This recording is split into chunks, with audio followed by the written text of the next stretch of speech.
নেদারল্যান্ডের বিপক্ষে এক ম্যাচ হাতে রেখেই সিরিজ জয় টাইগারদের।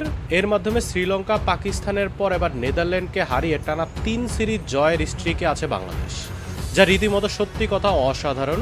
ভিডিওটি শুরু করার আগে ভিডিওটি লাইক বাটনে প্রেস করে আমাদের 1000 লাইক পেতে সাহায্য করুন, এবং আপনি যদি আমাদের চ্যানেলটিকে সাবস্ক্রাইব না করে থাকেন তাহলে অবশ্যই আমাদের চ্যানেলটিকে সাবস্ক্রাইব করে বেল বাটনটিতে ক্লিক করতে ভুলবেন না। 3 ম্যাচের টি-20 সিরিজের দ্বিতীয় ম্যাচে আজ নেদারল্যান্ডের মুখোমুখি হয় বাংলাদেশ।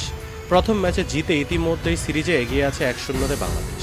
আজ নেমে নেদারল্যান্ডের বিপক্ষে বোলিং করতে নেমে প্রথমে অসাধারণ বোলিং করে বাংলাদেশের বোলাররা, যেখানে মাত্র 103 রানেই অল আউট করে দেয় নেদারল্যান্ডকে।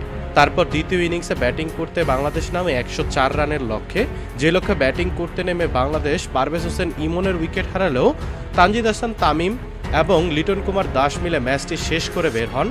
দুইজনে মিলে ব্যাটিং করে বাংলাদেশের জয় নিশ্চিত করেই মাঠ ছাড়েন এবং রীতিমতো অসাধারণ এক সিরিজ জয়ে জেতান বাংলাদেশকে।